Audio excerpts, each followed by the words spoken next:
In the forthcoming studies of the book of Exodus, I hope to introduce us to the awesome message of the book.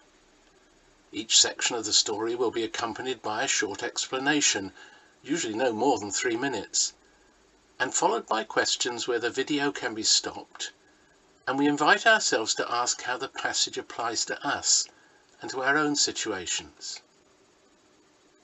However, before we start, I want to give a rather longer talk which helps us to understand how the stories in Exodus fit into the big picture of the Bible as a whole.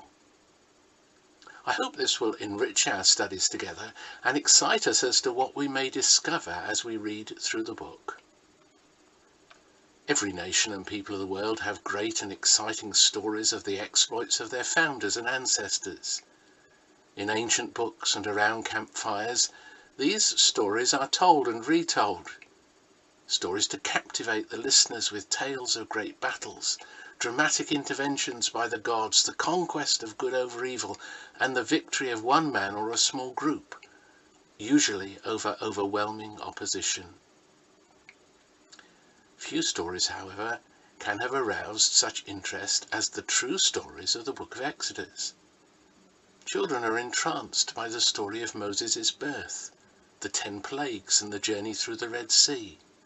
Filmmakers have found in these tales material for dramatic epics. Oppressed people even today have found that they can identify with the Israelites and along with them to be released from their burdens. This is especially true in South America and Africa and in places in the Far East. Here the stories of Exodus continue to arouse powerful emotions and sympathy. However, all this interest has often been accompanied by ignorance of the reasons which led to the story being told in the first place. Often those who've sought to find a meaning in the Exodus stories have failed to understand them correctly. As we study these chapters, we will try to show how they should be understood and emphasize that these tales of long ago are truly our story too. The book of Exodus is part of a larger story, the Bible story. As a result of this, we will only understand its message clearly if we remember what has already happened in the Bible story. The book of Genesis, which comes before Exodus, can be divided into 3 very unequal parts. In the first 2 chapters, God's creation of the world is described. This is followed in chapters 3 to 11 by the sad tale of humankind's fall into sin.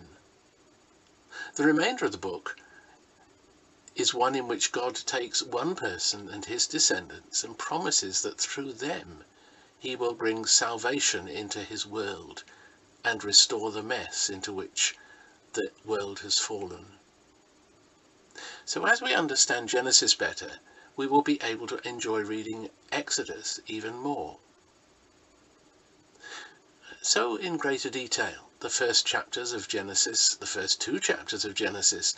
describe God's creation of everything and his verdict that it was perfect, as we are clearly told in chapter 1 verse 31.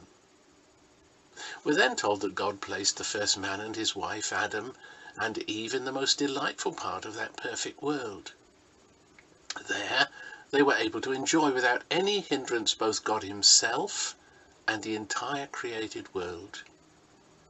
By doing this, God wanted to arouse Adam and Eve's love so that he might enjoy their fellowship and that they might experience his presence and his blessing. Sadly, tragedy followed. Rather than be grateful for all that God had provided for them, Adam and his wife became resentful that he had placed one small prohibition upon them. In order to test their love for him, selfishly they turned their backs on God's love and disobeyed him. The results were immediate. In chapters 3 to 11, the consequences of that initial sin are vividly described. Adam and Eve now experience God as one to be feared, one from whom they were separated. They were told and quickly discovered that a hostility had sprung up between them and that the world itself had turned against them. They must now die. The disease of sin is then seen to spread to all of their descendants. One of their own sons, Cain, developed such a hatred for his brother that he committed murder. Cain's own descendants included the murderous and bloodthirsty Lamech. Eventually the whole world is described as completely enslaved to sin. Indeed, in chapter 6, verse 5 of Genesis, we're told every inclination of the thoughts of men and women's hearts were only evil all the time. This is then vividly described in chapter 6 and through to 11. The judgment of God against all sin is set forth in the story of the flood, first of all in chapters 7 and 8. But even the fact that God delivered Noah and his family only serves to emphasize the serious consequences which result from sin in the world. For though Noah was saved from the world of sinners, sin itself had not left even righteous Noah. Soon the world was just as sinful as it was before the flood, as we see in chapter 11 and the description of the construction of the Tower of Babel. Humankind is seen to be enslaved to sin and without hope of escape. At this point we need to summarize some of the lessons of these early chapters in the Bible. They begin by teaching us that when God made the world it was perfect and free from sin and death. However, in the chapters which follow, the reasons are given which explain why we do not experience the world in such a way today. Sin and death have entered into God's perfect world. This happened when Adam and his wife rebelled against God. The results of sin in the world are then spelled out for us in tragic detail. In the New Testament, the Apostle Paul can say sin entered the world through one person, and in this way death, which is the result of sin, came to all human beings. He makes this point in Romans chapter 5 and verse 12. Understanding how this happened is not easy. However, we can say that such a verdict does explain the world as we know and experience it. The early chapters of Genesis illustrate that Paul was quite right to say that the world is full of immorality, impurity, debauchery, idolatry, witchcraft, hatred, jealousy, fits of rage and selfishness, a comment he makes in Galatians chapter 5 verses 19 to 21. Thus we see that the actions of men and women are affected by sin. Moreover, both the Bible as a whole and the early chapters of Genesis in particular emphasize that the problem of sin is serious. Genesis chapter 6 verse 5, which we've already quoted, shows us that the minds and understandings of all are affected by sin. Every inclination of the human heart is only evil all the time, and the result of this is well expressed by Paul again in Romans chapter 1 verse 24, when he says God gave women and men over to their sinful desires, the desires of their hearts. In this way, Paul teaches that even our desires and emotions are governed by sin. Most seriously of all, however, is the fact that wills and hearts are infected by sin. Jesus realized this when he said, "Everyone who sins is a slave of sin." We find him make this point in John chapter 8, verse 34. A slave can only have one master, and a sinner can only serve sin. And Paul makes this point in Romans chapter 3 verse 23. And Genesis chapter 6 teaches the same truth. Sin is like a disease, damaging every part of the nature of every person on earth, and sin has affected the whole created order. So Adam was told in Genesis chapter 3 verse 17 that the ground is cursed because of you. Paul could echo the same truth when he said the creation was made subject to frustration. He makes this point in Romans chapter 8 verse 20. The burden of work and toil is the result of God's curse on the earth. And before we go any further, we ought to notice the consequences of all this for us. Firstly, while we can and do accomplish many good things, yet we can never achieve lifelong perfection of our inner thoughts and our outward actions. But this is what is necessary if we're ever to become the friends of God again. Secondly, we're unable to save ourselves from the predicament sin has brought us into. Affected by sin in every part, we have neither the will nor the strength to save ourselves. Thirdly, unable to do God's will and incapable of even hearing his voice clearly, we are under his judgment. And so Paul taught that judgment followed one's sin and brought condemnation. He makes this point in Romans chapter 5 verse 16. Fourthly, in ignorant fear of God, we try to make ourselves our own masters. Paul again said he opposes and exalts himself over everything that is called God. He says this in 2 Thessalonians chapter 2 verse 4. So we set our own standards and then claim that God ought to accept us, excusing our own sinful ways. We do what we want and then demand the favour of God. Fifthly, man is now turned against man.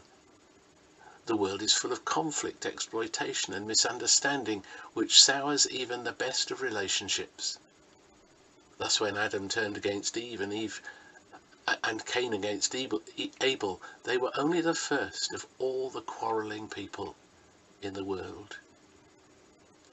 Sixthly, we are now incapable of judging ourselves properly. Thus inner conflict, doubts, fears and restlessness are the result. The prophet Isaiah once said, "The wicked are like the tossing sea, which cannot rest. There is no peace for the wicked." He makes that point in Isaiah chapter 57 and verse 20. And we recognise the truth of what he says. We sometimes meet people who can think only of themselves. At other times we come to know people who seem to despise themselves. These are the two ways in which sin is so often experienced by men and women. Seventhly, we can no longer exercise our God-given authority over the creation properly. The result is seen as the selfish hoarding of God's gifts by some, which create a desperate lack for others, and any exploitation of those gifts by many of us in such a way as leads to pollution of our own world. Eighthly, we are now subject to death. However, in the face of its inevitability, we try to cling on to the passing pleasures of life. This tragic and inescapable conclusion is thus set before us in chapters 3 to 11 of Genesis. But then, in chapters 12 to 50, God intervenes. Indeed, at the moment of the first sin, God had promised to do something about the problem. God said that one day someone would be born who would put the whole sinful world to right by breaking the power of sin. We find this reference in chapter 3 verse 15. So in chapter 12, God takes one person, Abraham, and then his descendants, and says this earlier promise would be fulfilled through them. One day the whole world will be blessed through them. To achieve this, God promised Abraham that his descendants would become a great nation, who would live in Palestine and be a blessing to the world. This promise is repeated throughout the last 38 chapters of Genesis, rather like a chorus. First to Abraham in chapters 12, 1 to 3, 15, 1 to 17, 17, 4 to 7, and 22 verses 15 to 18. Then it's repeated to Isaac his son in chapter 28 verses 13 and 14, and finally to Jacob in chapter 35 verses 9 to 12. At the end of Genesis then, this promise is eagerly awaited. Though Abraham's descendants were now living in Egypt as God had forecast, Jacob and Joseph looked toward the time when God would act and fulfill his promises. We find special references to this in Genesis 47, 30 to 48, in chapter 47 verse 30, and 48 verses 21 to 22. Rather as children, we stand then on tiptoe to look over a wall to see what's on the other side. So the book of Genesis encourages us to stand on tiptoe and ask the question, when will God fulfill his promises and begin to save this world from sin? At this point, the book of Exodus begins.